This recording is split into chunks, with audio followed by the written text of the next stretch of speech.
मैत्रीकरणम् ॐ अपवित्रः पवित्रो वा सर्वावसाङ्गतोऽपि वा यः स्मरेत् पुण्डरीकाक्षं स वा याभ्यन्तरः शुचिः ॐ पुनात् पुण्डरीकाक्ष पुनात् पुण्डरीकाक्ष पुनातु। हाँ, अब थोड़ा फूल और चावल ये थाली यहीं रख लीजिए पंडित जी। हाँ यहाँ पे चलो अब थोड़ा फूल और चावल पूजन के लिए।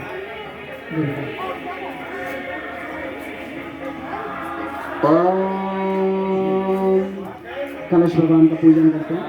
ओम तत्वायामि ब्रह्मणा वन्दमानः तदा शास्ते यजमानो हविर्भिः अहेडमानो वरुणेः बोध्यर्षद्व समान आयु प्रमोषिः ॐ मनो ज्योतिर्जुषतामाजस्य बृहस्पतिर्यज्ञमिमं तनोत्वरिष्टं यज्ञवंशमिमं ददातु विश्वे देवास इहमादयन्तामों प्रतिष्ठ। ॐ वरुणाय नमः आवाहयामि स्थापयामि ध्यायामि ततो नमस्कारं करोमि गन्धाक्षतं पुष्पाणि धूपं दीपं नैवेद्यं समर्पयामि ततो नमस्कारं करोमि दीपपूजनम्। हाँ दीपक ईश्वरीय चेतना के प्रतिनिधि दीपक भगवान का पूजन।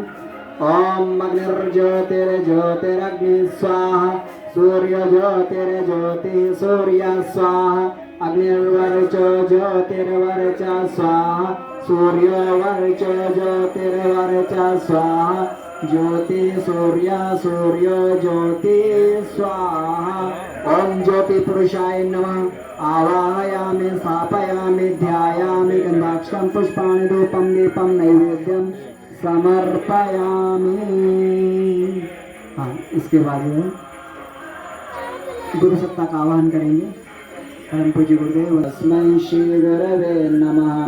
ओम अखंडमंडलाकारं व्याप्तं येन चराचरं तत्पदं दर्शितं येन तस्मै श्री गुरवे नमः। ओम मातृवत् लालयित्री च पितृवत् मार्गदर्शिका नमोस्तु गुरु सत्तायै श्रद्धा प्रज्ञायता च। ओम श्री गुरुवे नमः आवाहयामि स्थापयामि ध्यायामि ततो नमस्कारं करोमि। वेद माता देव माता सद्ज्ञान सद्भाव की अधिष्ठात्री माँ गायत्री का आवाहन।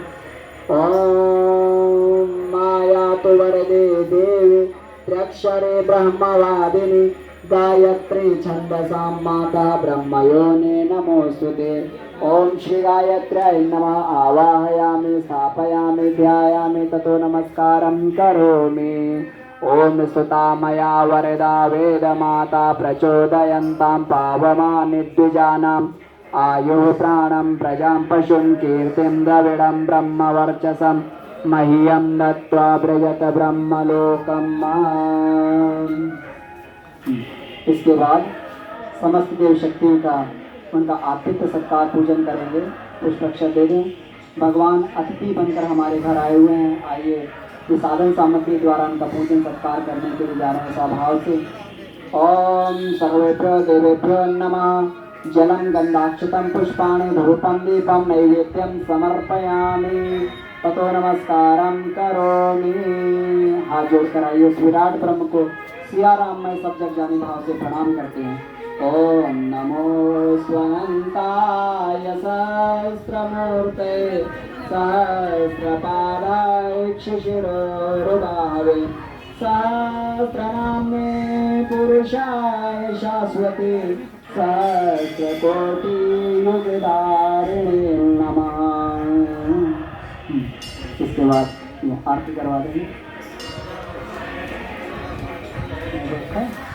परमं प्रधानं पुरुषं तथान्य विश्वोद्यते कारणमीश्वरं वा तस्मै नमो विघ्नविनाशनाय। ओम यं ब्रह्मा वरुणेन्द्र रुद्र मरुता यस्वनन्ति दिव्यैस्तवै वेदै साङ्गपदक्रमोपनिषदे गायन्ते यमसामगाः ध्यानावस्थितद्गतेन मनसा पश्यन्ति यमयोगिनो यस्यान्तं न विदुसुरासुरगणा। देवाय तस्मै नमः देवाय तस्मै नमः। ॐ कर्पूरगौरं करुणावतारं संसारसारं भुजगेन्द्रहारं सदा वसन्तं हृदयारविन्दे भवं भवानी सहितं नमामि। त्वमेव माता च पिता त्वमेव बन्धुश्च सखा त्वमेव विद्या द्रविणं त्वमेव सर्वं मम देव त्वमेव सर्वं मम देव। शान्ति अभिसिञ्चनम्। ॐ द्यौः शान्तिरन्तरिक्षं शान्ति पृथिवी शान्तिरापा शान्तिरोषधयः शान्ति वनस्पतयः शान्तिर्विश्वदेवाः शान्ति ब्रह्म शान्ति सर्वं शान्ति शान्तिरेव शान्ति सामा शान्तिरेधि। ॐ शान्तिः शान्तिः शान्ति सर्वारिष्टसु शान्तिर्भवतु। हाँ कृपया 5 मिनट के लिए कृपया सभी लोग यथावत बैठ जाएं। इस रथ के आने का उद्देश्य क्या है? अभी तो हमने केवल पूजा की है। हाँ यही डाल दे कुर्सी, बैठ जाएं सभी लोग। हाँ मेरा निवेदन है कि इस रथ के आने का उद्देश्य क्या है, तो ये सभी लोग ध्यान से इसको सुनने। कम से कम 6 घंटा प्रतिदिन 60 माला गायत्री मंत्र का जप प्रतिदिन करना पड़ेगा। 6 घंटा प्रतिदिन गायत्री मंत्र का जप करने का आदेश उनको दिया।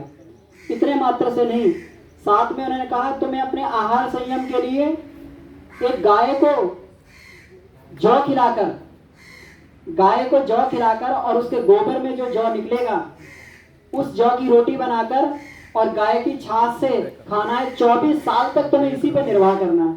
हम लोग समझ सकते हैं, एक 15 वर्ष के बच्चे को अगर बोला जाए कि तुम्हें 24 साल तक जौ की रोटी खानी है और केवल छाछ पीनी है, ना नमक खाना है, ना मिर्च खाना है, ना मीठा खाना है, कुछ भी नहीं खाना, तो समझ सकते हैं कि कितना कठिन तपस्या जो उस समय उस 15 वर्ष के बालक को बताई गई। परम पूज्य गुरुदेव ने 24 वर्ष तक लगातार गायत्री के 24 लाख के 24 महापुरुषों ने संपन्न किए। उनकी चेतना से उन्होंने इतना कठिन तप करके गायत्री रूपी गंगा को इस धरती पर लेके आए। गायत्री जप का अधिकार हम सभी लोगों को प्राप्त हुआ, नहीं तो गायत्री शापित थी, कीलित थी। गायत्री मंत्र का जप का अधिकार नहीं था। किस लिए? इस संसार में जो ये कलयुग कहा जा रहा है कि दुनिया नष्ट होने वाली है, इस दुनिया को बचाने के लिए।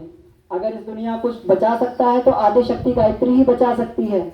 उसी के संरक्षण में हम सभी लोगों को जाना होगा, उसी के संरक्षण में।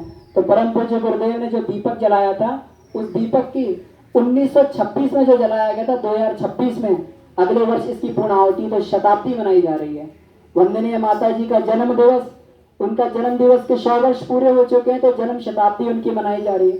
अखंड ज्योति पत्रिका जो ये निकलती अभी आप लोगों को दी जाएगी, इसके 100 वर्ष पूरे हो गए। तो त्रिवेणी संगम है, ये बड़ा सुयोग, कहते हैं ना, ये कुंभ जो है अभी लगातार 150 वर्षों में ये लगा था, 150-158 वर्षों में, और ये त्रिवेणी संगम जो आया है ये 100 वर्षों बाद आया है। इसका अधिकार सबको नहीं मिल सकता। ये एक ऐसी चेतना है जो हर जगह जाती भी नहीं है। ऐसा नहीं है कि यहाँ पे हम लोग आपके पास में आए और आप लोगों को बोला कि ये आएगा। ये रथ हर कहीं नहीं जा सकता। ये ईश्वरीय चेतना है। जहाँ पर जिस भूमि के संस्कार उच्च संस्कार होंगे, वहीं पर रथ जा रहा है, और वहीं पर एक ज्ञान की दिव्य चेतना का संचार होगा, जिससे एक नए युग का शुभारंभ होगा।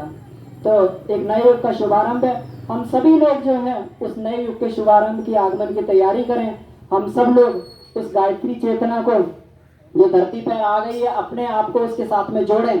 प्रतिदिन जो है ये प्रार्थना करें। पर पूज्य गुरुदेव ने गायत्री को बहुत सरल बना दिया। प्रार्थना करें, हे भगवान हमें सद्बुद्धि दो, सबको सन्मार्ग पर चलने की प्रेरणा दो। हे भगवान हमें सद्बुद्धि दो, सबको सन्मार्ग पर चलने की प्रेरणा दो। अगर हमारी बुद्धि बदल जाएगी, हम लोग सन्मार्ग पर चलने लगेंगे, तो ये विनाश होता हुआ जो संसार दिखाई दे रहा है, ये जरूर जो है इसी धरती पर हमें स्वर्ग दिखाई देगा।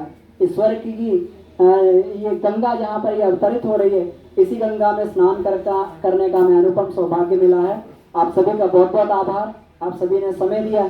इस ज्ञान की गंगा के जो है हम लोग अवतरण के साक्षी बन रहे हैं। हम लोग नवयुग के अवतरण के साक्षी बन रहे हैं। तो ये बहुत ही महती समय जिसका हमें रसीद कट